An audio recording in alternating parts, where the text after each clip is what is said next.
Usually I record. Thank you for the reminder. Okay, sit next to Mama. Lah, I minta anak I bagi lecture lah, boleh? Boleh. Boleh doktor. Kejap dia anak banyak pula distraction pagi ni.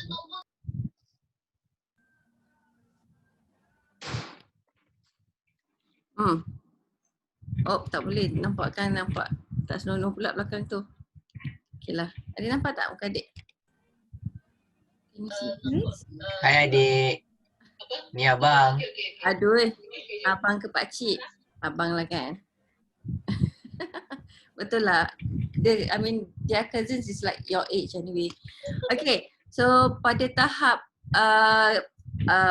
perkembangan psikoseksual yang dikemukakan oleh Freud, Freud mengatakan terdapat 5 tahap perkembangan psikoseksual yang ada pada manusia, iaitu tahap oral, tahap anal, tahap phallic, tahap latent dan tahap genital. So what are these stages of psychosexual? So kalau tengok gambar ini, dia punya it covers from oral stage, so ada dia punya tahap kelazatan ataupun the pleasure center for a baby. It's starting from mouth, bila naik umur, so pusat kelazatan tu, pusat kenikmatan tu berpindah from one part to another part. So kalau tengok oral stage daripada baby and then naik ke 1 hingga 3 tahun berpindah ke erogenous zone, iaitu kalau ikut Erikson bermula tahap latihan tandas, and then move to toddler, and then naik kepada kanak-kanak awal, remaja dan sehinggalah ke adults. Okay, pada tahap oral, according to Freud, umur antara 0 bulan ataupun baru lahir sehingga 18 bulan, iaitu di antara 0 hingga 1,5 tahun, dan aktiviti permulaan pada tahap ini adalah tidak lain tidak bukan hanyalah menghisap susu, iaitu sama ada breastfeeding ataupun bottle feeding lah. So usually breastfeeding is about 6 months. The first 6 months is exclusive, and fungsi mulut pada waktu ini sangat-sangat aktif, whereby everything is being done in through mouth, taking in, mengemam, menggigit. So bila anak itu makin besar, 8 bulan, 10 bulan, 12 bulan, dia dah start to move from one function to another function, try and error, do this, and then ada yang kalau you tengok Ailio meleleh je, so it's still dekat aktiviti di mulut. Dan jika aktiviti mulut direncatkan, maka kita jangkakan akan berlaku fixation, iaitu lekatan kerana climax ke anti-climax. So maknanya dia kata kalau kata whatever things, or maybe anak itu sedang khusyuk breastfeeding for example, and suddenly we stop. So the effect or the consequences from that action, it might lead to another personality or another behavior built in that particular individual. So ini adalah contoh antara contoh-contoh gambar yang menunjukkan berlaku aktiviti yang pusat di kawasan sekitar mulut di antara 0 hingga 18 bulan. So kalau tengok dekat sini, mengemam, ada yang hisap jari, lepas tu ada yang gigit ibu jari ni kan. So gambar ni yang paling menakutkan lah juga bagi kebanyakan ibu bapa, sebab dia memberi satu simbol, kalau ikut kepercayaan orang dulu, kalau gambar yang hujung ni bahaya. So saya memang seram je kalau anak saya tunjuk yang usually yang the latest one, bila dia acting like this, maknanya ada tanda-tanda mungkin akan dapat adik baru for example, ada yang percaya dan ada juga kata itu hanyalah mitos, but actually it's the activity that has been activated during this oral stage. Okay. Okay, kat bawah. Okay. Okay, so jika pada tahap ini juga jika menyusu direncatkan, so ni yang maksud Freud kalau kata bila menyusu direncatkan dia akan berlaku fixation atau lekatan. So in the future once the baby becomes an adult, so high likely dia adapt this behavior, dikatakanlah ni from I think from his observation or research being done. So suka merokok, minum banyak dan suka mengunyah. And those yang suka menggigit buah dada ibu waktu kecil, you mungkin tak tahu you ingat ke tak, cuba tanya mak you balik. Tapi lazimnya anak-anak especially yang dah start mungkin 1 tahun, 1 tahun 2 bulan, bila dia dah start teething nak tumbuh gigi tu, dia akan actively gigit sebab dia pun gusi dia bengkak dan gatal kan. But Freud katakan individu ini bila besar dia ada tabiat suka menyindir, mengumpat dan agresif. Okay. So jika suka mengemam tu kadang bila kita suap kanak-kanak ni kan, bayi ni, dia makan dia sejam 2 jam. Sebab apa? Kadang dia nak proses makanan itu, dia ambil masa yang sangat lama. Dia nak kunyah, dia nak telan, so mengemam yang lama. So dia kuat simpan rahsia dan juga kedekut. Okay. Sekejap I need to check on my younger sekejap. Adik dah masuk dah?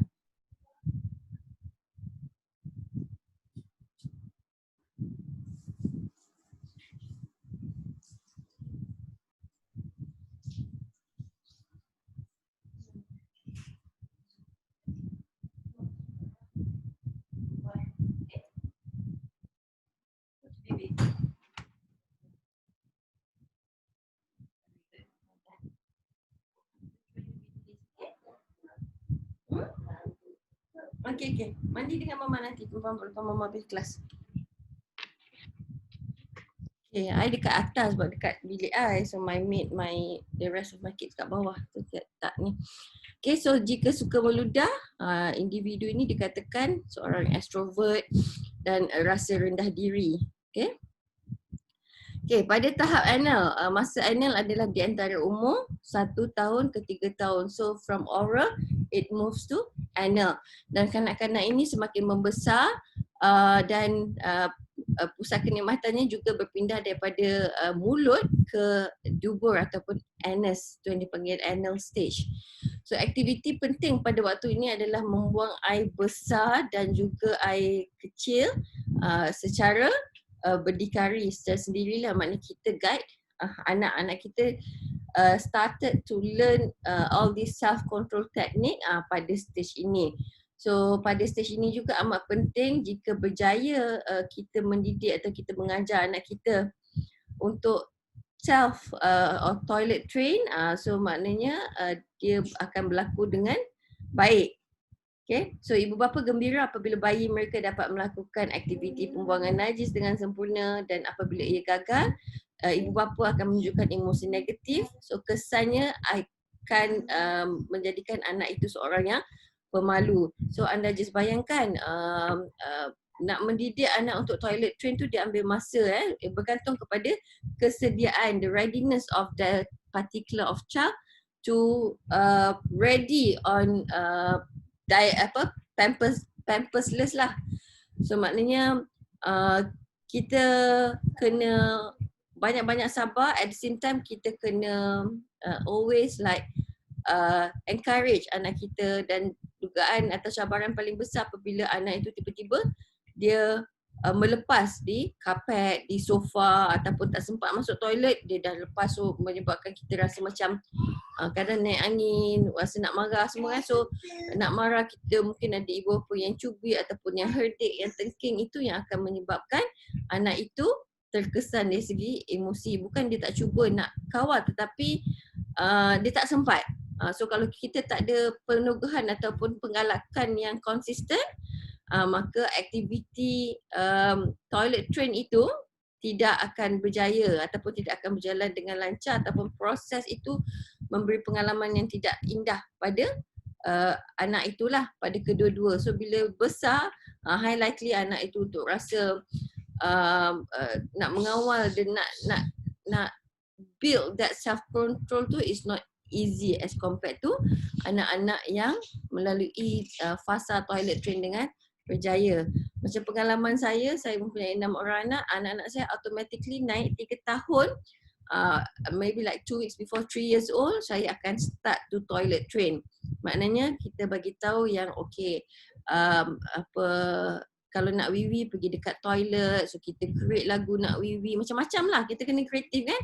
So angkat dia, tickle dia, lepas tu bila time 3 tahun je, saya akan berbincang dengan mate saya, dengan juga my husband lah. Maknanya kita tahu yang kita akan create story yang Pampers dah tak ada dekat kedai, so tak boleh nak beli, lepas tu malam tak boleh nak keluar. So dia tahu kan. Okay. Lepas tu ada waktu memang dia terlepas. Seminggu tu selalu dalam seminggu first week tu memang dia terlepas. Tapi kita kata it's okay, bibi boleh mop, mama boleh ni, tak apa. So adik-adik, abang-abang ni pun akan tanya every 15 minutes, kita tanya adik nak wiwi, adik nak wiwi. So kita dah lazimkan culture yang mendorong kepada keberkesanan ni lah, toilet train yang berjaya. So dia ambil masa dalam 2 minggu, and then bila dia tahu signal dia nak wiwi, the body sense the signal that selalu boy dia susah sikit boy anytime je tiba-tiba dia nak rasa. So dia takkan tunggu lama, dia terus kadang lepas je waktu tu kan. Kalau girls ni dia punya self control dia a bit different.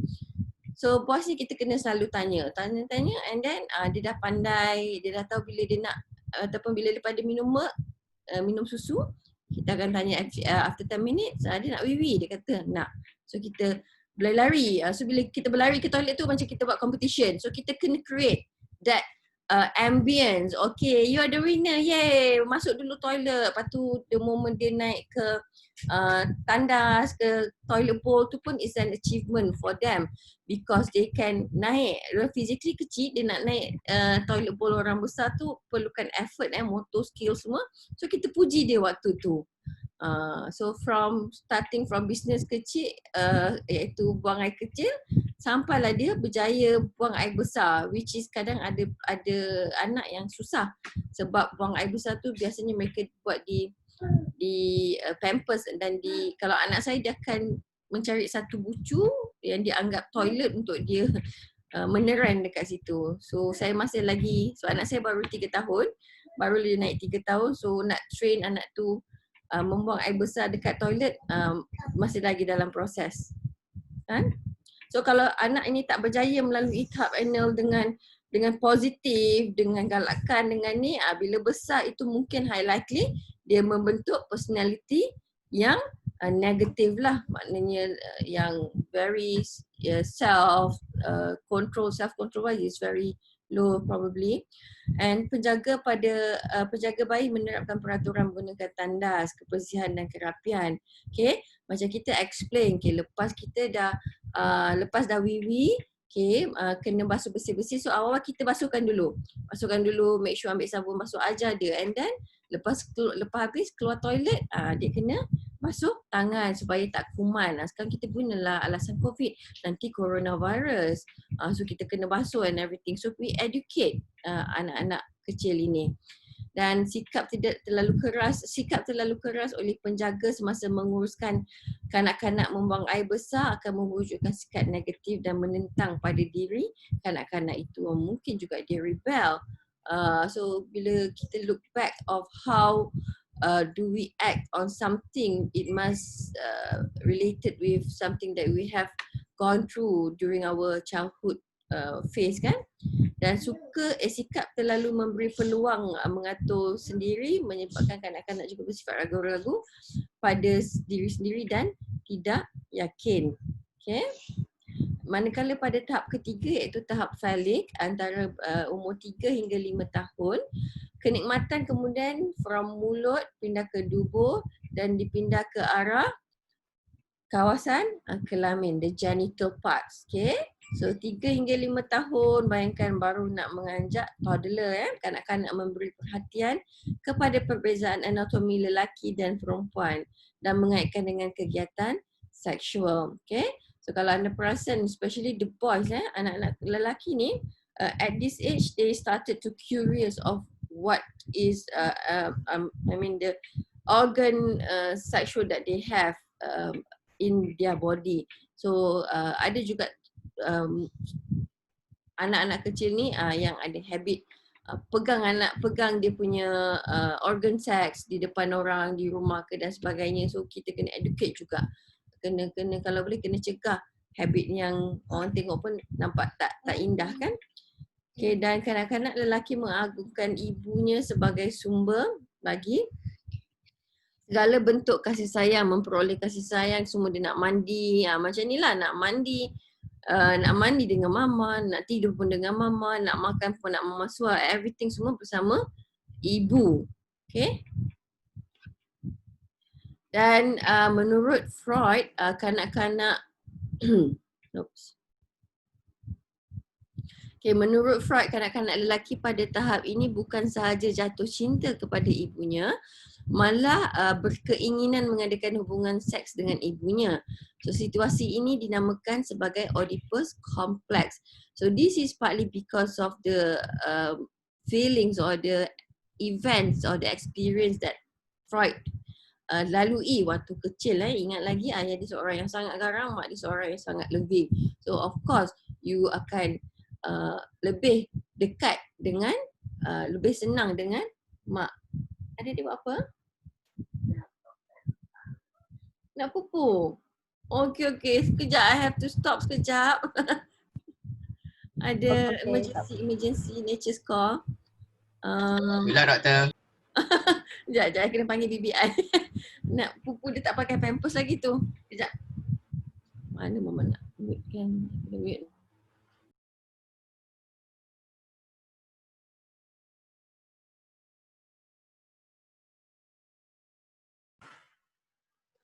Audi tak nak pupu? Apa? Saya Tiraj, saya.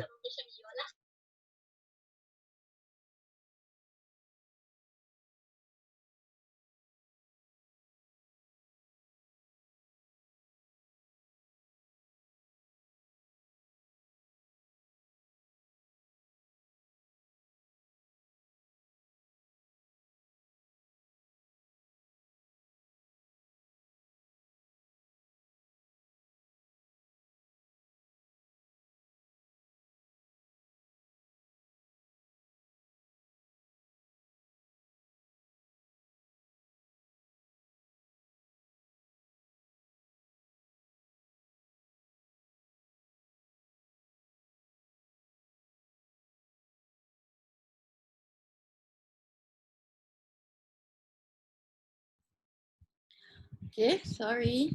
Dah, settle. I pakaikan pampers. Dia tak nak lagi pergi toilet. Ni, I think he is testing his mama kot. Tengok kesabaran mama waktu toilet training ni macam mana. Okay, so Oedipus complex, it's this watak seorang lelaki, kanak-kanak lelaki ingin membunuh bapanya demi mengawini ibunya, tetapi hasratnya tidak kesampaian apabila bapanya bertindak sebagai batu penghalang yang mengakibatkannya membentuk sikap negatif pada bapanya. So this is the that is what happened during this phallic stage. Okay, pada peringkat ini juga, pada tahap falik, peringkat paling kritikal yang akan menentukan kepusatan seksual yang berkembang dalam diri seseorang individu. So tahap ini adalah paling penting dalam perkembangan personality. It's whether you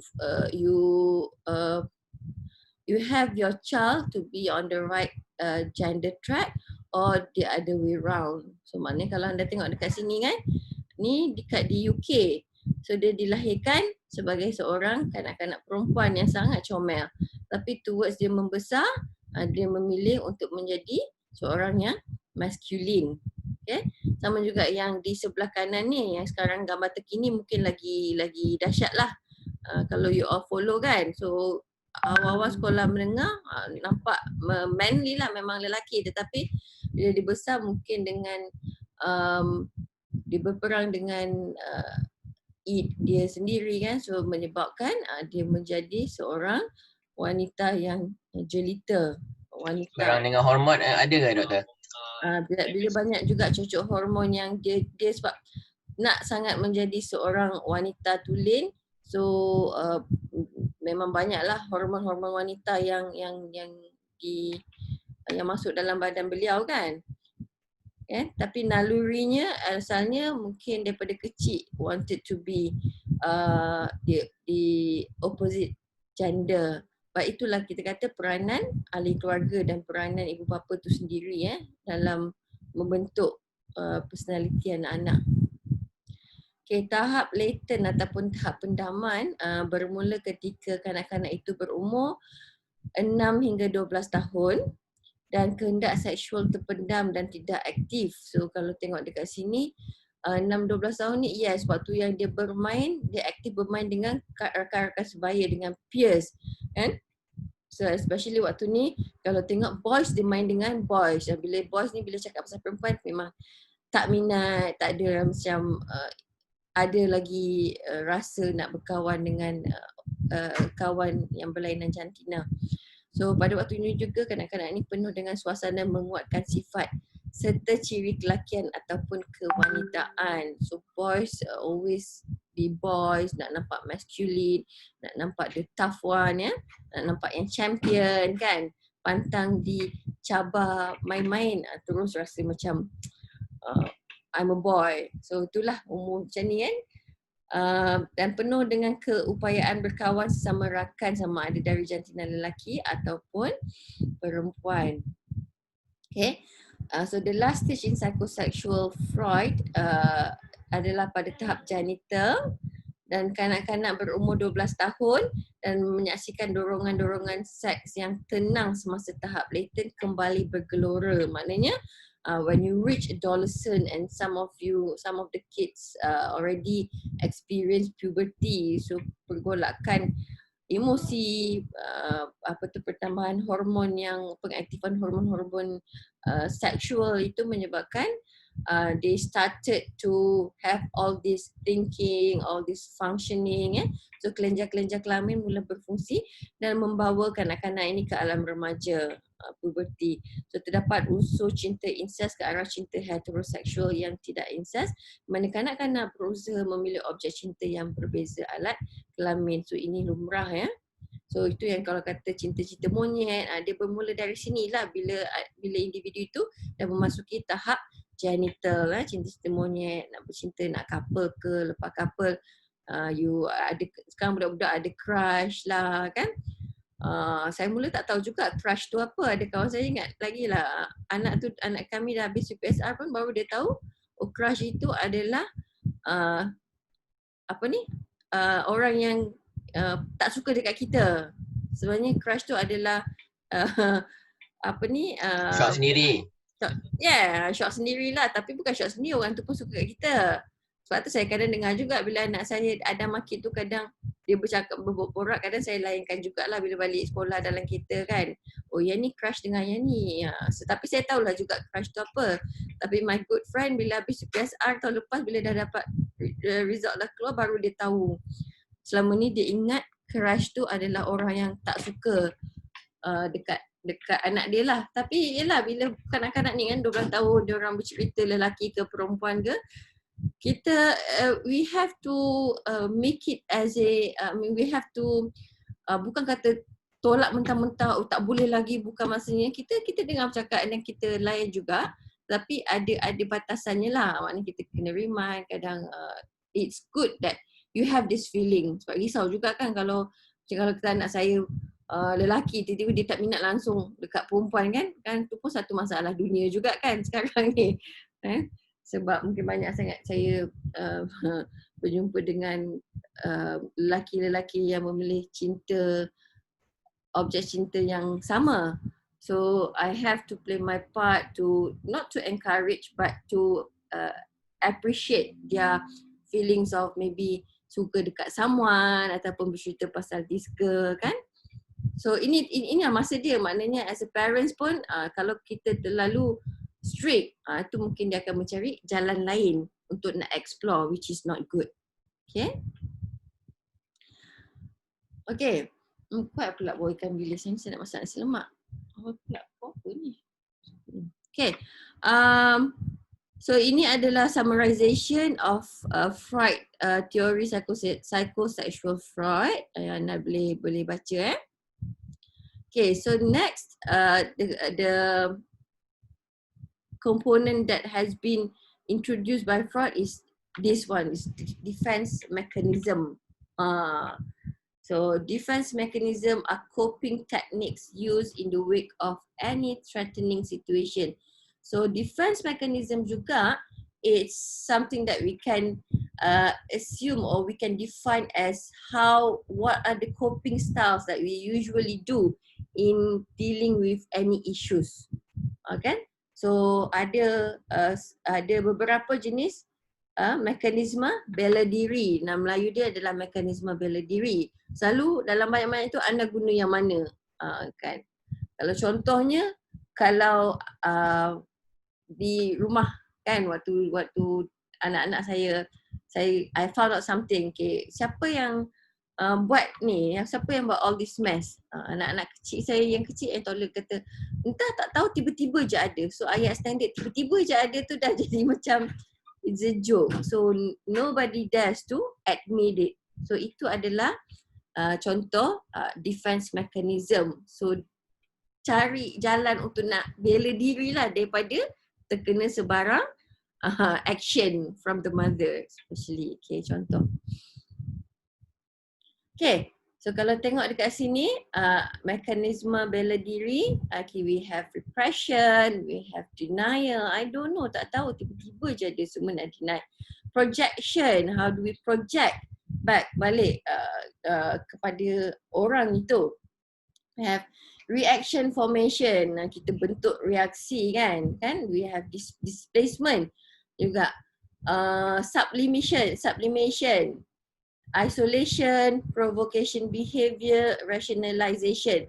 So bila you dah mungkin dah go through semua mekanisme bela diri yang ada, mungkin you boleh reflect yourself, in this situation I've been using this repression most of the time, but it depends. Kalau trigger lain, I might adapt another defense mechanism in order to save my life and my future, for example.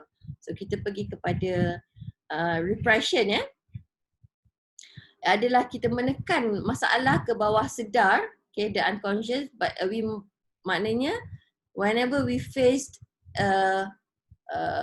sesuatu yang tak best lah, or we are in the deep shit, for example. So kita nampak kadang orang ni masih boleh senyum dalam tangis kan, masih boleh lihat dari mata dan air muka, as best as they try to hide, tetapi we know that this our friend are facing some difficulties in life.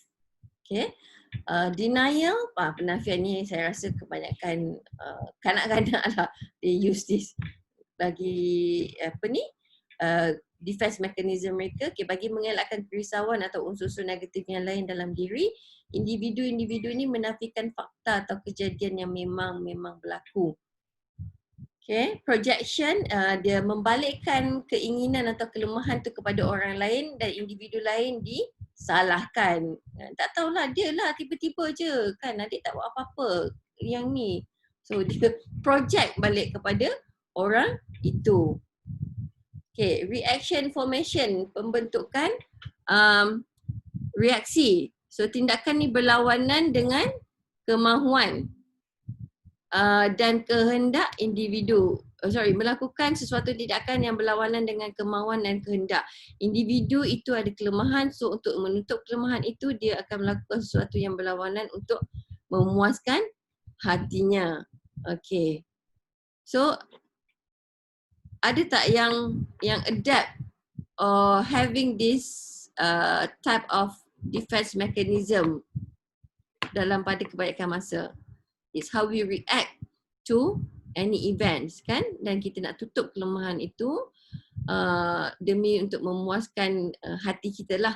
Okay, displacement, we salah letak dendam kepada orang lain, so di pejabat kena marah, but again bila balik rumah dia pula yang menjadi baran dan selalu marah pada keluarganya. Contoh-contoh orang yang mendera mungkin dulu mangsa dera.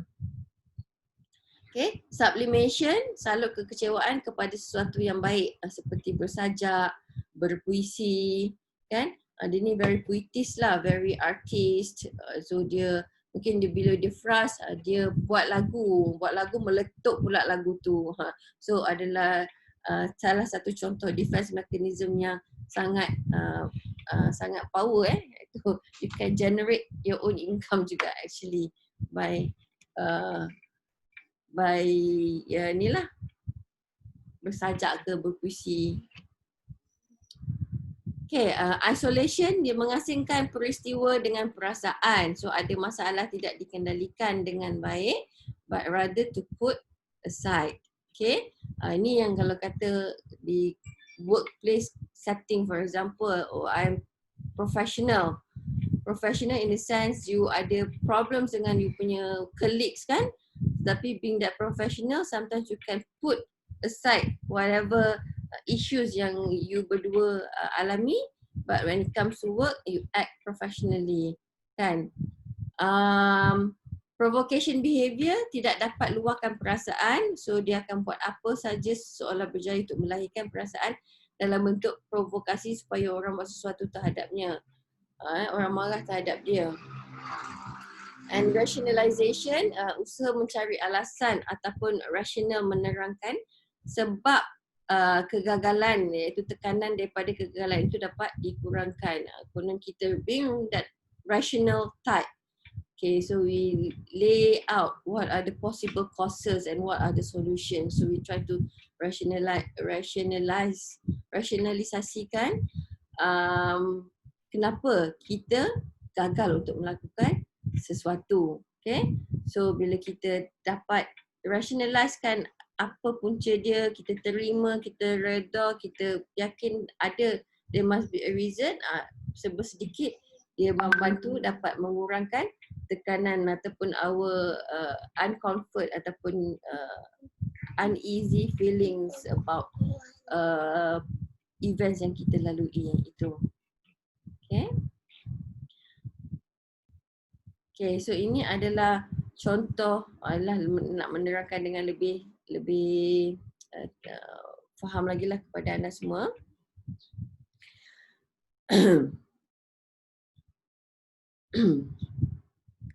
Okay, displacement, repression, sublimation. Okay, cuba kita, saya bila ajar ni saya suka nak kaitkan dengan apa yang berlaku pada waktu current issue lah. Like for example, a recent case that happened in Terengganu whereby a sort of seorang budak sekolah remaja, dia membunuh kawan baiknya. Okay, do you follow the case? Yes, madam. Yes. So what do you think about that? Is it because of the personality 100%, or what could be the drive that makes the girl killed her own so-called BFF jugalah kan? Apa yang menyebabkan such behavior until it leads to that consequences? At the end of the day, you are being caught with Akta 302 lah, hukum gantung, hukum bunuh kan. You see, so from that case mungkin you boleh roll out the ABC, the antecedent, the behavior and also the consequences. So ini yang saya juga ulas pada kuliah saya malam tadi, kuliah personality tapi on different topic on Adler. So it's because of the ABC and also the aggressiveness of suspect. Kan? So it leads to these bad consequences yang akhirnya menjerat diri sendiri. Dan yang sedih tu, we thought it's a case samun rompak biasa. Rupanya unfortunately there's a CCTV punya footage mengatakan nampak yang dilakukan oleh seorang wanita, kan. Tak pernah terbayang dibunuh oleh kawan baik sendiri sehingga tangan tu tak ada, tangan tu putus, kan. So bayangkan the actions, the brutal actions during that incident. How can it be in front of the mother yang memang bedridden, tak boleh nak bantu apa-apa. The trauma that they had as a family, kan. Sebabnya Kim nak pinjam duit tak dapat, and then peers relationship. So those are the common issues of an adolescent. Waktu itulah membesar, kan. Lalu kau kata bila you ikut you punya, again it goes back to your structure of personality, your id at that time, and then the failure of super ego apa ni, stops you from acting, from pergi terjah, pergi ke rumah orang tu, kan. So semua tu berkait lah. Alright. And okay, ni example juga, anda boleh baca semuanya ni, kan. Saya tak perlu ulas lah. Okay, so another concept yang Freud perkenalkan adalah this free association. Dan usually this one saya takkan detail out lah, it's just for you to know. So the free association is a technique in which the patient says whatever comes to mind. So in other words, it is a kind of daydreaming out loud. So the patient ni ada all the freedom to say anything. But bear in mind, in real case, kadang kita susah nak dapatkan patient yang betul-betul let it out, betul-betul wanted to share. Kebanyakannya awal-awal the initial session, they would rather reserved. So our peranan untuk nak congkil, nak explore. But in Freud's free associations ni, dia memang mengatakan ini satu teknik lah, maknanya dalam sesi counselling yang menggunakan approach Freud. Okay, so dream analysis also is a technique involving the interpretation of dreams to uncover unconscious conflicts. So dreams, okay, mimpi ni have a manifest content. So the actual events in the dream and a latent content, the symbolic meaning of the dreams event. Macam kita culture Melayu, kita rasa kita kadang ada label ataupun ada that symbolic dream analysis that mungkin kalau orang itu mimpi ular, for example, so it means that something bad going to be happen. And so the culture symbolize the meaning of the dream event. So kalau mimpi gigi patah, ada tak yang macam tu? Tiba-tiba the next day, what happened to you? Kadang-kadang kebetulan, it doesn't mean that you mimpi gigi patah, ni indicator. You mimpi ataupun you mimpi wall frame you pecah tiba-tiba macam dalam drama tu, and then something bad going to happen to you. So that is part of the dream analysis. Okay? Hujan ya. Hujan? Okay, anak saya kata hujan. So, terima kasih. So, I guess saya dah habiskan kuliah untuk Freud. So, kita rehat sekejap about 10 minutes untuk I teruskan dengan Carl Jung. Boleh ke? Boleh, Doktor. Okay, Boleh, Doktor. yang ada, those yang ada kuliah citra, saya izinkan untuk anda leave this class. But don't worry, saya akan hantar record ni kepada anda semualah. Thank you, Doktor. Saya minta izin Doktor. The break Mana yang ada you can stay. Boleh. Terima kasih. Boleh. Emang,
Okay, guys.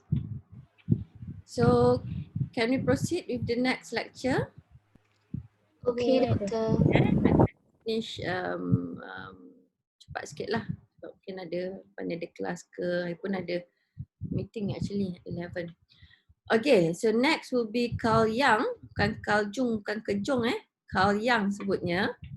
Okay, Carl Jung it's more or less like dia ada juga yang persamaan dengan Freud, tetapi ada juga yang beliau bercanggah pendapat dengan Freud. Okay. Ini saya tak sempat bagi nota lagi nanti saya post nanti sama ada kat Telegram and also you can follow lah. And okay, so Freud viewed human as a prisoners or victims of past events. Okay, but yang believe that man is not necessarily doomed forever to be shoved about by traumas over which he could exercise little control. So dia argue on that lah, and Young argued that we are shaped by our future as well as our past to have both combination, meaning the future, present and also the past, and we are affected not only by what happened to us as children but also by what we aspire to do in the future. Itu menurut Young. And sejarah hidup Carl Jung, beliau dilahirkan pada 26 Julai 1875 di Karlsruhe, Switzerland, merupakan daripada keluarga padri, dan bapa yang merupakan seorang yang bertolak ansur dan baik hati, which is opposite Freud punya karakter ayahnya, yang menganggap bapanya lemah dan tidak berkuasa dan tidak menyenangi karakter ayahnya yang terlalu baik hati, terlalu bertolak ansur kan. Because ibunya yang adapt this strong character, lebih berkuasa, power and decision making, memang dia je lah yang ada the authority untuk nak membuat keputusan, kan. That but bila you are born with that gift yang dominant type, so the affection component tu tak balance lah. So ibu yang ni mempunyai masalah emosi, kan, susah nak menyatakan rasa sayang, kan, dan juga seorang yang harsh. Okay, so sikap ibunya yang emosi ni menyebabkan yang sukar percaya kepada wanita.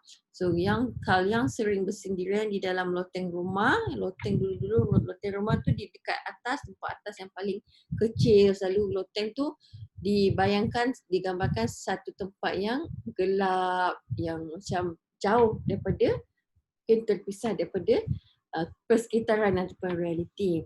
So Carl Jung sentiasa berada di dalam loteng rumah beliau bagi mengelakkan persekitaran antara ibu dan bapanya. So Carl Jung juga menolak hujah Freud yang mengatakan anak lelaki ni sentiasa mengharapkan hubungan seksual dengan ibunya kerana menyifatkan ibunya seorang yang gemuk dan tidak menarik. Suka hati je. Tetapi itulah maknanya tak ada physical attraction, plus dengan karakter mak dia yang mungkin yang garang-garang, yang tegas, kan. So itu dia deny or dia argue apa yang dikatakan oleh Freud. Freud pula maknya loving, penyayang, lemah lembut, kan. So nampak the clash of pendapat dekat situ. Okay, so apabila Carl Jung ni dia kecewa, bila dia tak percaya kepada ibu bapa, the conflicts that has been faced by Jung sewaktu kecil, konflik ibu bapanya selalu bergaduh, kan, yang dia duduk di loteng tu. So menyebabkan dia terpisah daripada dunia realiti. Banyak masa beliau dihabiskan di loteng. So dekat situ kalau you tengok the distrustfulness of his mother, disappointed with his father yang tak ada langsung final say ataupun hearsay from father, yang sebab father dia karakter sangat bertolak ansur, baik hati, ikut je lah apa kata isteri dia semua, kan. So Jung felt cut off from the external world, so the world of conscious reality. So an escape, he turned inward to his unconscious, full of dreams, visions and fantasies. which he felt more secure. So this is when he started to have all this unconscious thinking about symbolizing event, giving meaning to a symbol waktu dia berada di loteng itu. So dia discover on this dunia bawah sedar yang penuh dengan mimpi, fantasi dan visi. Okay, asas-asas pembentukan teori yang adalah melalui pengalaman-pengalaman yang dilalui oleh beliau, dan beliau lebih banyak menjelajah ke pengalaman bawah sedar, the unconscious part of mind. So hasilnya lahirlah sebuah karya yang bertajuk Memories, Dreams, Reflections pada tahun 1961, yang mana beliau menggambarkan, menceritakan kelakuan perwatakan manusia yang diasaskan oleh pengalaman bawah sedar. Okay, Carl Jung bersikap menyendiri dan sentiasa lonely lah, kesunyian, dan beliau sering dipulangkan oleh rakan-rakan beliau, dan rakan-rakan beliau menggelarkan Jung sebagai a social monster. Maknanya a monster, satu karakter yang orang pun takut nak pergi, yang terpisah daripada dunia persekitaran, dunia sosialnya, asocial. A tu it's abnormality, to explain abnormality lah. Okay, so teori beliau memfokuskan kepada perkembangan dalaman individu yang kurang kepada hubungan interpersonal. So you can imagine from the suasana yang dialami oleh Jung, of course dia tak banyak pengalaman atau tak banyak penceritaan beliau dengan hubungan beliau dengan dunia luar. Sebab tu tidak banyak menceritakan tentang interpersonal relationship, lebih kepada self, kepada dia. Bila dia pula is about understanding the unconscious mind via mimpi, fantasy dan visi. So konsep-konsep yang konsep penting yang diperkenalkan oleh Carl Jung adalah tenaga psikik, okay, same as psyche yang diperkenalkan oleh Freud, tetapi Carl Jung dia bercanggah pendapat, dia mengatakan libido ini hanya tidak diwarnai oleh seks sepenuhnya. Maknanya kalau according to Freud, libido is about sexual drive, but Carl Jung dia argue on that. Dia kata it's not about sexual drive 100%, but it is more on how do you achieve something, how do you think to strive things, your desire and your willingness. Itu adalah psyche energy. Okay. Dan dua cara menggunakan libido adalah libido sebagai tenaga kehidupan yang meresap ke dalam diri. So we need that libido to move forward, to achieve whatever that we want in our life. Kan? Kalau kita tak ada drive, kita tak ada apa-apa faktor yang mendorong kuat untuk kita mencapai sesuatu, dan sampai sudah kita tak akan mencapai sesuatu yang berharga itu. So itu maksud dia libido, our striving, motivations, desire and also willingness lah. Dan tenaga psyche yang membentuk personality individu dipanggil psyche. So kalau libido to Jung, a broader and more generalized form of psyche energy, whereby psyche is a Jung's term for personality. Kan? So 3 prinsip penting berkenaan tenaga psyche yang diutarakan oleh Carl Jung adalah dari segi opposition, equivalence, keseimbangan dan juga entropi. So kalau kita tengok opposition ataupun tenaga psikik, penentangan. So sistem tenaga fizikal berlaku dalam bentuk ini, from panas, lawanan dengan sejuk, tinggi versus rendah. So it's part of unsur motivasi and generator tenaga psikik, dan semakin banyak konflik yang kita lalui, maka semakin banyak tenaga yang terhasil. Meanwhile, keseimbangan adalah tenaga psikik yang sudah digunakan, tidak hilang but ditukar ke bahagian personality yang lain. Okay, so contohnya jika hilang minat bekerja sebagai seorang guru, beliau boleh mencuba menceburi pekerjaan lain. Dan mungkin boleh kalau kita kaitkan dengan isu sekarang yang mungkin ada berapa puluh ribu pekerja hilang pekerjaan because of COVID, it means that tidak bermakna selepas itu individu itu tidak terhenti setakat itu. In fact, dia akan salurkan the extra energy, the psychic energy kepada bidang yang lain, bidang perniagaan, YouTubery, other things that strive you to sustain in life. Okay, so tenaga psikik berfungsi dalam aktiviti sedar, waktu you berjaga dan bertukar menjadi mimpi apabila you tidur. Okay, so entropi pula sorry.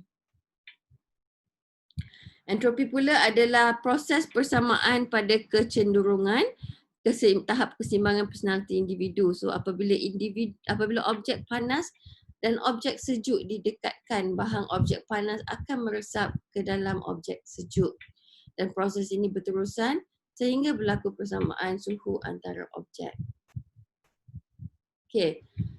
So kalau tengok sini, this is the detail. It's about prinsip penentangan, iaitu idea from Jung that means the conflict between opposing processes is necessary to generate psychic energy.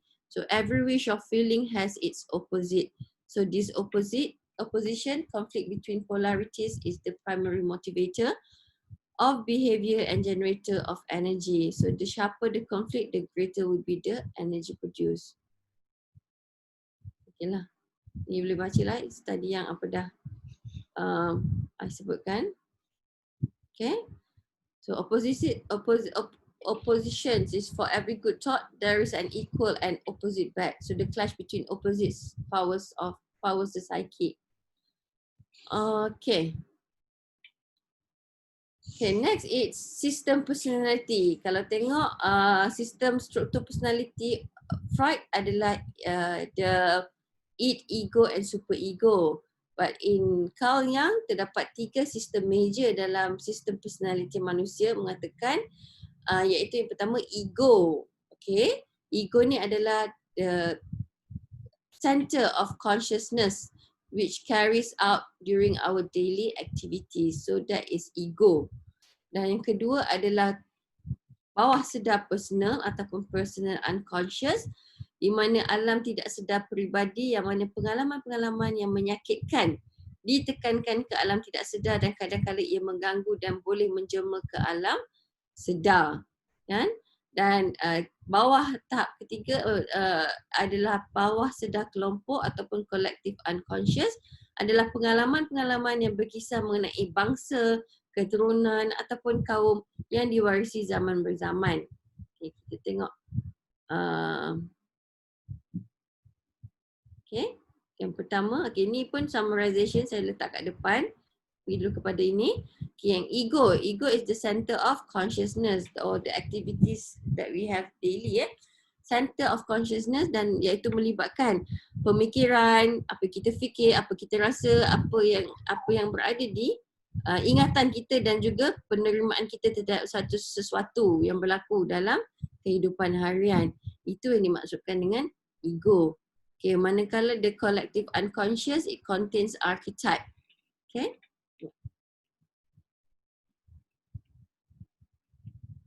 Yeah.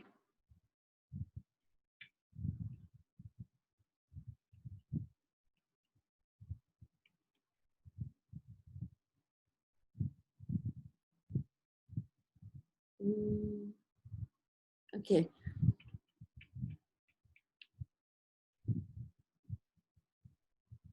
Saya tersalah susun. Ini kejap. Ini kita.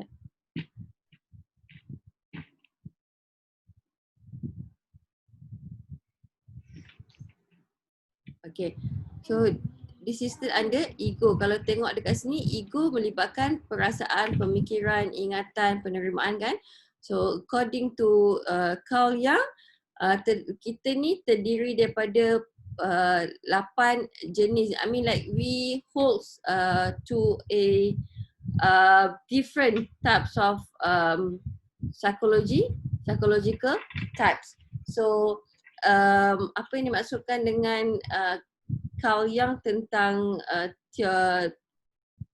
psychological types is when attempts to categorize people in terms of their primary modes of psychological functioning. Maknanya Carl Jung, they have this assumption that we are function in various types. Maknanya kita berfungsi based on the assumption that there are different functions and attitude of consciousness. So dalam ego ada dua jenis, sama ada dari segi function dan juga attitude. So kita lihat apa itu function. Okay. So kalau untuk functions of consciousness, refer to the different ways in which the conscious mind can apprehend reality. Maknanya dari segi tadi ego of consciousness kata ada based on functions and attitude. And for functions, it includes sensation, okay, sensory, intuition, gerak hati, thinking, our thoughts and also feelings, okay, apa yang kita rasa. So that is under function of consciousness. So kalau functions ni, non-rational functions, okay, it's sensation and intuition are those non-rational function. Kalau sensation ni maknanya yang melibatkan aspek luaran manusia. Intuition pula adalah yang melibatkan aspek dalaman manusia. Kan? So rational function adalah yang kita fikir. And then apa yang kita rasa, sama ada waktu kita fikir kita melakukan penghakiman sama ada pengalaman itu benar atau palsu. Dan feelings and affective or sentimental function, so judging values of things based on likes or dislikes. Experience evaluated in good or bad, pleasant or unpleasant, maknanya kita nampak kan, the rational dan kita boleh fikir. But the non-rational ni is something that we can't see but we feel it actually in our heart. For example, intuition, gerak hati, melibatkan aspek dalaman. Okay, itu untuk function. So ini adalah dia punya graph lah, maknanya and dalam ego ni pula ada this collective unconscious yang waktu kita meletakkan perasaan-perasaan yang tidak best tu ke paling bawah, iaitu paling ke kawasan yang alam tidak sedar lah, bawah sedar. And then this is the attitude. Dan tadi ingat we are different in terms of functions and attitudes of consciousness. So that is still under ego. So dalam attitude ini ada extraversion and introversion. Saya percaya kebanyakan daripada kita dah familiar dengan the extrovert, introvert. So extraversion is an attitude of the psyche characterized by an orientation toward the external world and other people. Okay? Kita macam ni lah, we open, we social, mudah didekati, okay, we socially assertive, kita boleh kata I'm sorry, I tak boleh proceed dengan ni, I need to do my work. So we have that keberanian untuk nak kata no dalam in a pleasant way lah. And then oriented towards people and external world, maknanya those people that have these extraversion attitudes, they are the one that mudah didampingi.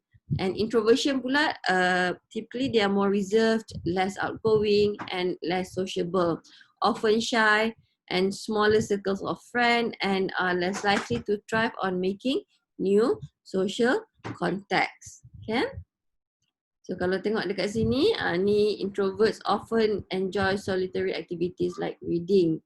Kan? Mungkin dalam dunia sekarang kita dah tak baca buku, tetapi kita gantikan dengan digital smartphones for example. So they tend to be, and in fact we tend to be more introvert di public setting sebab masing-masing dah tak bercakap, tak ada eye contact, tak ada non-verbal communication dengan orang-orang di sekeliling.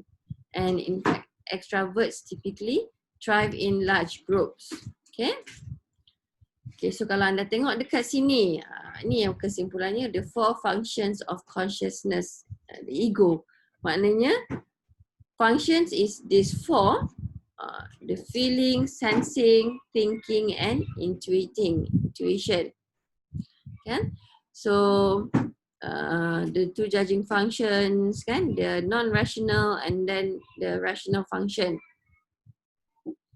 Okay, so from that functions and attitudes of consciousness, ini lahirlah 8 jenis personality yang ada pada kita semua. So kita fikir, kita cuba tengok dan kita cuba kaitkan, kita dominate yang jenis personality yang mana.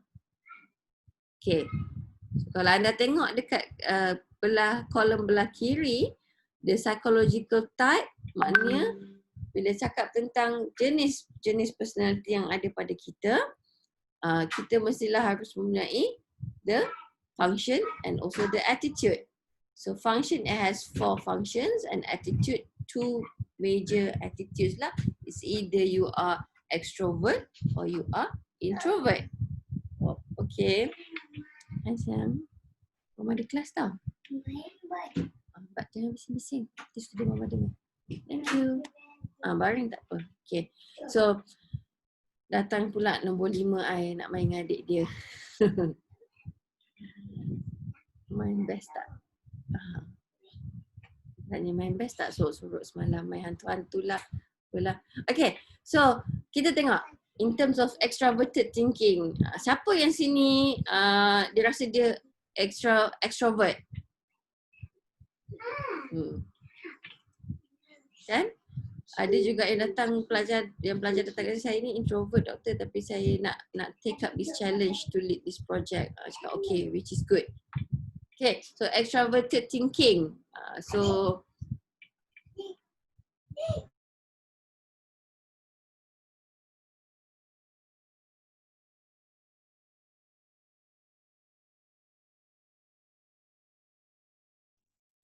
Doctor, you're muted.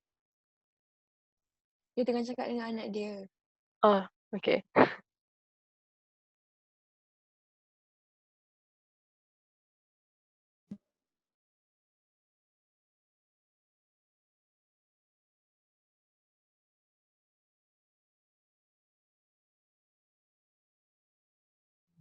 okay, sorry. Thank you for the clarification. I memang tengah cakap dengan anak I. Macam-macam dia tanya. Dia cakap pelan-pelan je. Lepas tu dia mama dengar. Dia main kat luar dah. Okay. Itulah dia. Sorry lah Dia Tak dapat. apa. It's okay, doktor. Cikgu yang nak ramai kecil-kecil macam ni lah. Okay. So, okay, extroverted thinking. It's extrovert berfikir. It's okay, individu yang adapt this kind of personality. They tend to be logical. So whatever they do all these small things, all these emotional things. They are very logical, objective. Bila when it comes to meeting or anything that needs decision making, dia orang punya part wise, tak ada nak melirik ni. And then dogmatic, nampak dia punya kewibawaan, the leadership skills tu sangat-sangat tinggi. People adore because you have that you are very charismatic kan. Okay, so meanwhile yang extroverted feelings, maknanya dia extrovert but then in terms of feeling dia lagi menjiwai. Kadang orang yang extroverted thinking ni emotional wise dia kadang put aside pun ada, kadang dia tak tak balance juga. Kadang orang kata dia ni is he a human or what, macam tu, mesti tak ada perasaan je kan.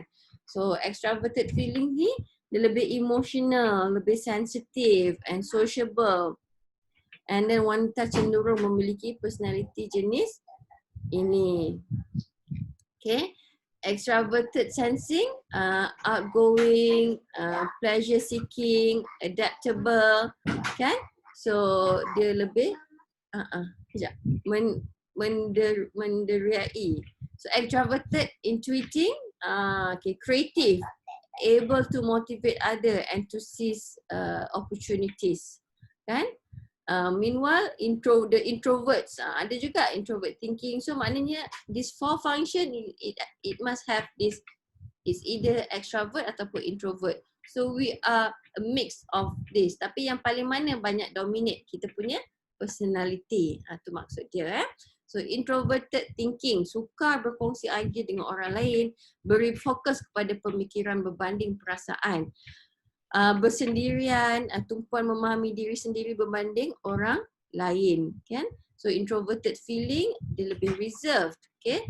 Undemonstrative, yet capable of deep emotion.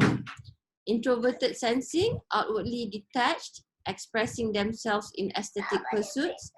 And introverted intuiting, so kurang berhubung dengan realiti, berkhayal dan tak nampak apa sangat. Okay. Kejap ya. Dia panggil my mate lah.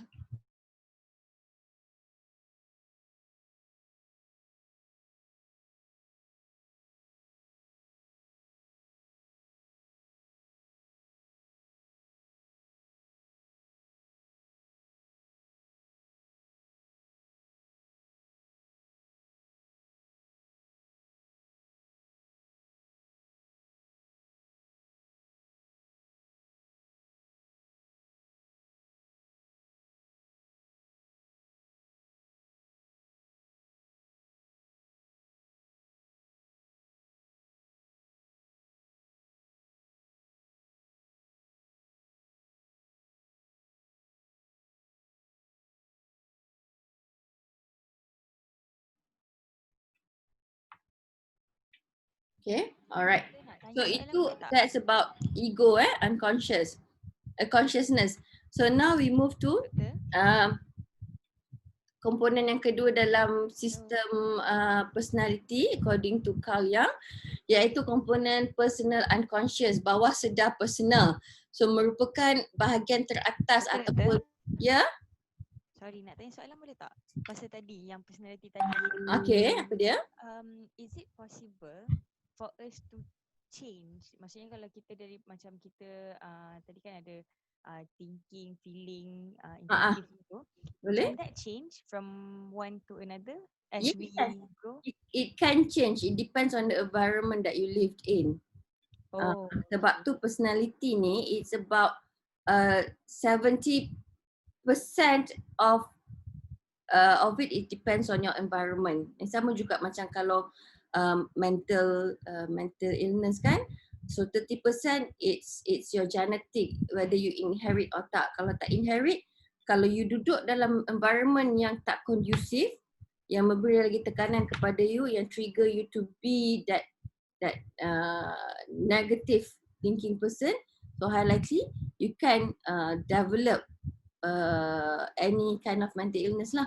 Sama juga dengan personality. So meaning kalau kita contoh I dalam environment yang sama, mungkin environment kita tak berubah, tapi maybe kalau one person tu is an introvert, tapi dia nak jadi, maksudnya dia nak jadi someone who leads or they want to ni, dia boleh dengan motivasi sendiri boleh ke? Boleh. Because currently itulah I kata I jumpa di student because dia approach I from the same faculty but different pusat. So she approached me to be to be the advisor for this event. It's a big event lah, international. So bila dia datang jumpa I for the first time, it's not Saitra punya student lah, but ada pusat. So dia terus admit bila I nampak, I can read body language and kita tahu kan. So bila dia terus mengaku, dia kata actually I am an introvert person but I take up this challenge to lead. And sebelum ni dia pun dah banyak lead di menjadi orang-orang mungkin ex-Gasco, tapi dia nak take up this challenge sebab kawan dia pun cakap you boleh cuba. So dia pecahkan limitation dia selama ni, dia hidup with that character lah, that personality. So kata it's your will whether you want to strive, whether you want to, your desire to change. So it can be changed lah. Right. Okay, thank you.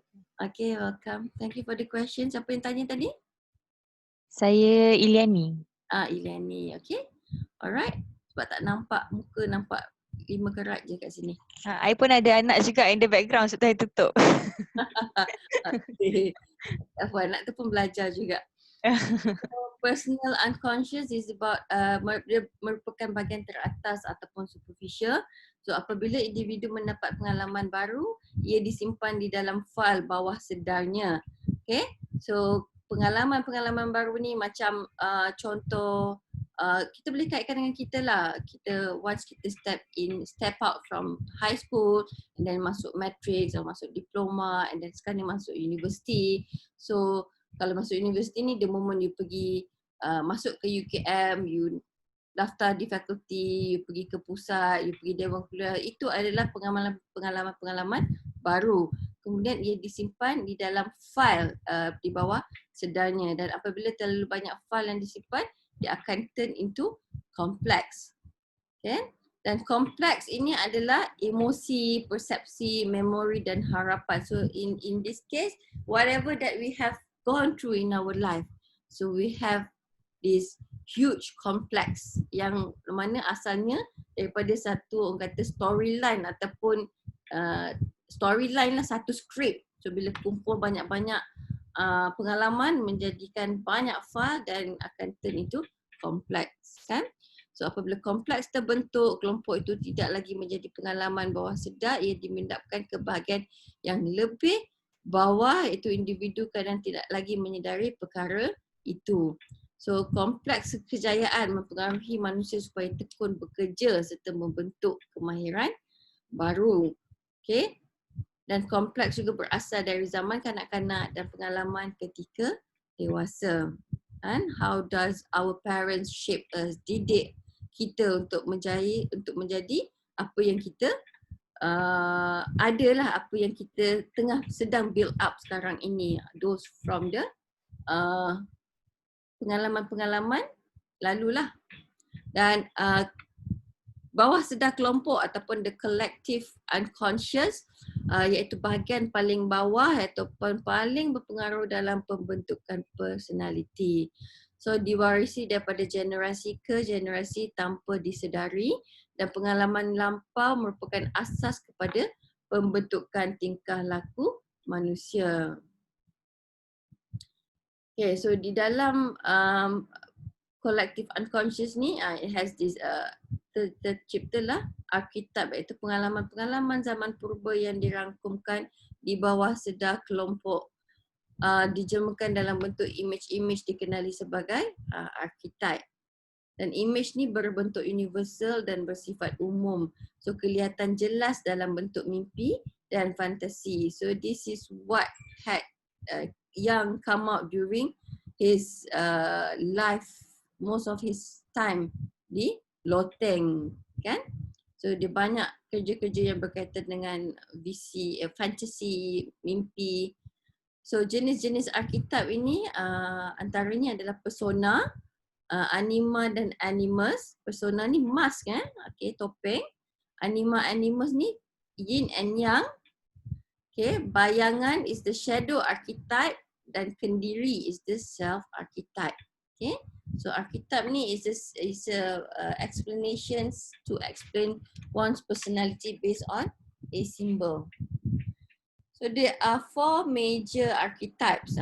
So anima, animus, shadow, self and persona. So apakah itu?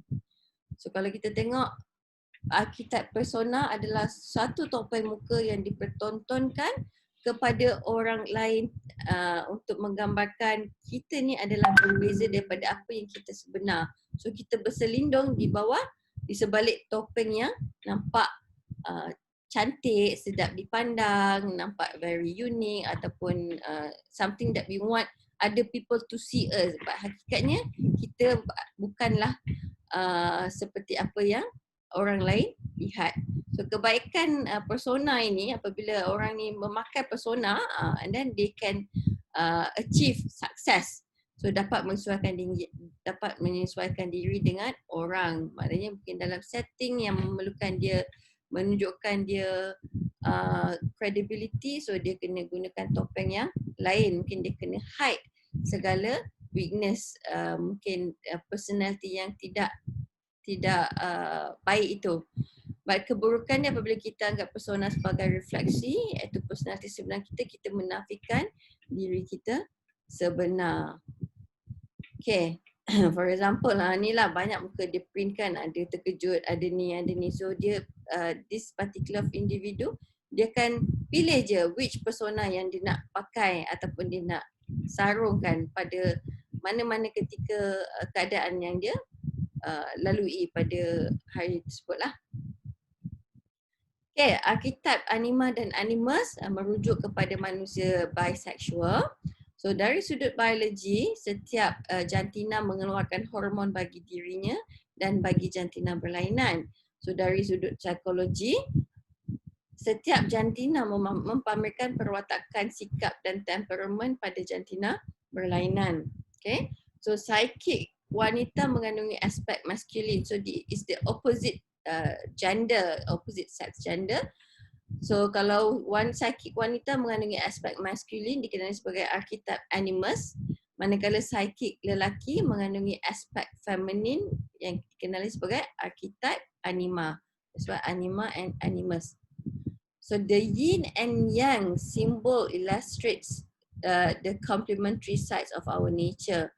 So meaning the dark right side represents feminine aspects, iaitu anima, archetype, and the light left side represents masculine aspects, the animus archetype.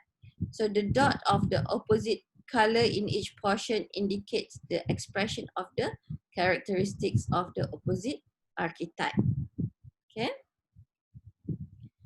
So ni boleh bacalah second test positive instinct. So feminine archetype in man, woman from within, so second test of courage, negative irrational moods. Okay.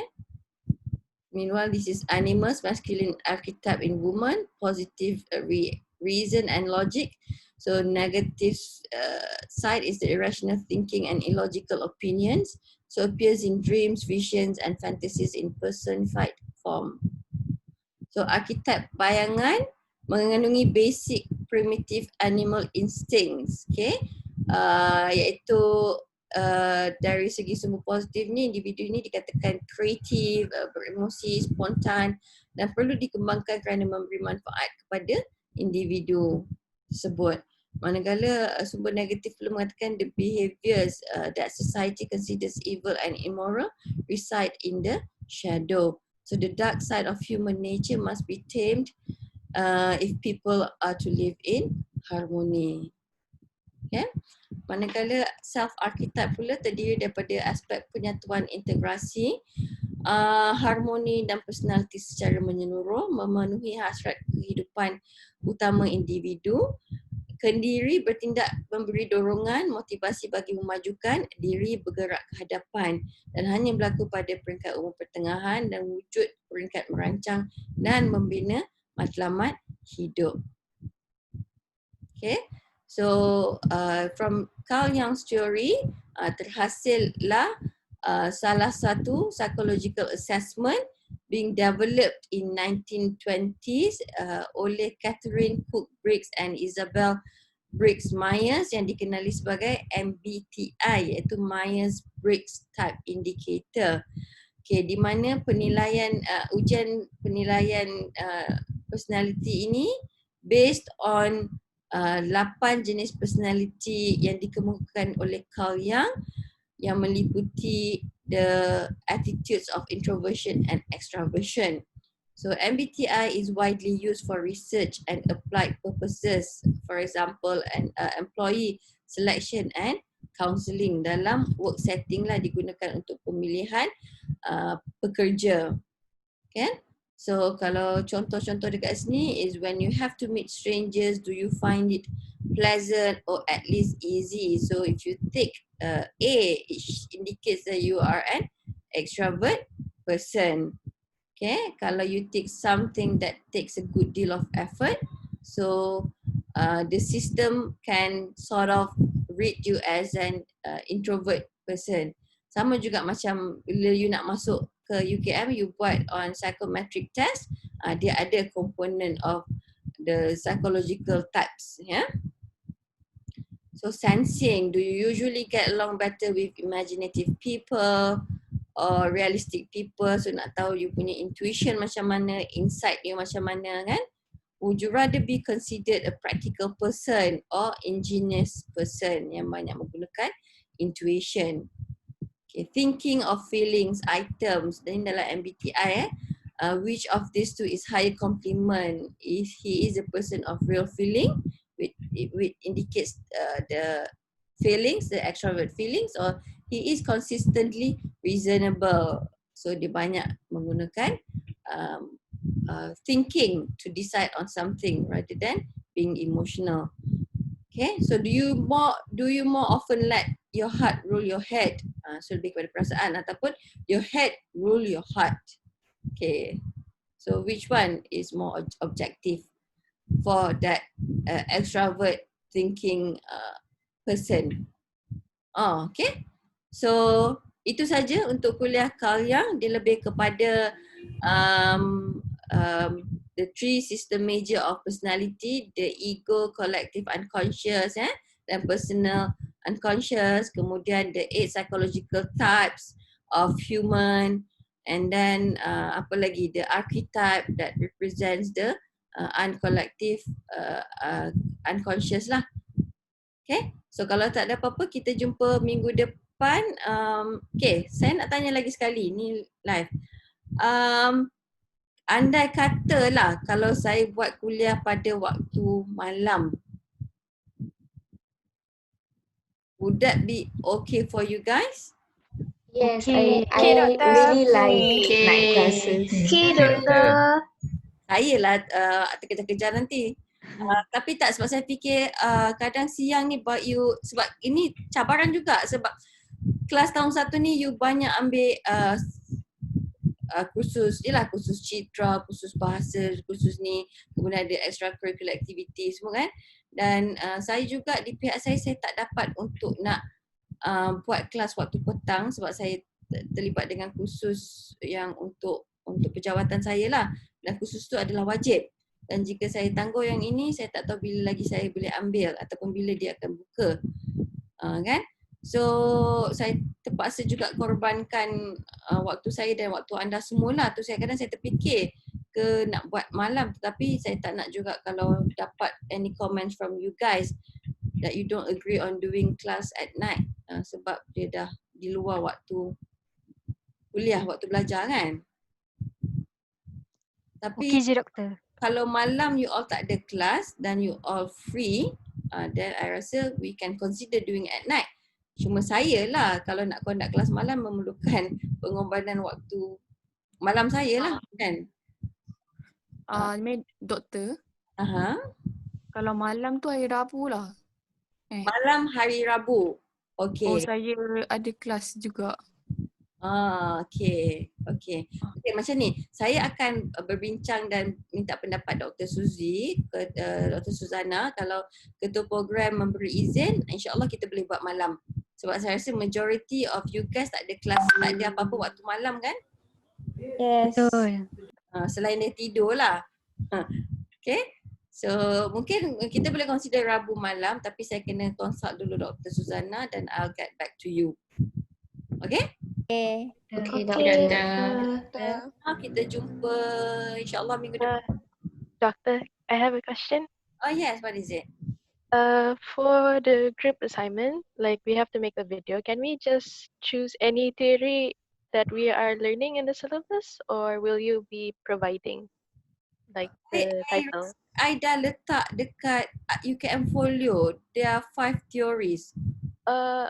I dah try access and I couldn't open it at all. Yang lain macam mana? Only the individual only I dapat buka. Okay, kalau group yang lain dapat tak? Ke tak tengok lagi? Ada certain dalam UKM Folio saya pun tak boleh buka. Yeah, even the group assignment I can't open it either. Okay. Only the individual one. Maybe the group assignment I tersalah restrict to set sebab you know bercampur dengan UKMI, bercampur dengan juga PBJJ kan? Sebab I have to restrict set so that I tak nak ada batch of students confused. Nanti bila tengok nama assignment terus semua dah gelabah. So what I can do, I'll check balik Fatihah, the group assignment, I'll check the restriction of setting the group assignment lah. But it has stated in the guidelines, ada 5 theories. So you need to choose one out of 5 theories tu lah. Okay. Tak pun I cari balik ni, I just hantar dekat phone I dululah for the time being. Also, another question. For our quiz or exams, is it all the question based on slides, or is there any book that you recommend us to read for like further reading? It is based on my slides and also the explanation and the sharing session that we had during our class lah. But it's also you can, but in terms of book, you can have extra reading. I don't mind. Do you recommend any book?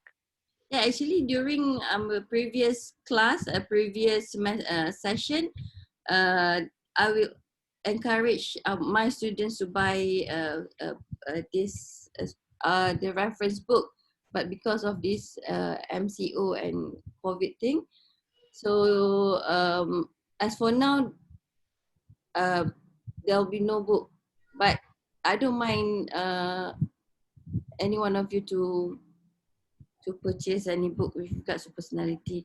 So you can have a look at the Proforma. So there's a section on rujukan tambahan. So previously I've used this Cengage. It's from Cengage publication. It's the Theories of Personality. You can get the latest one if you want to have a reference book. Okay, thank you, Doctor. Thank you.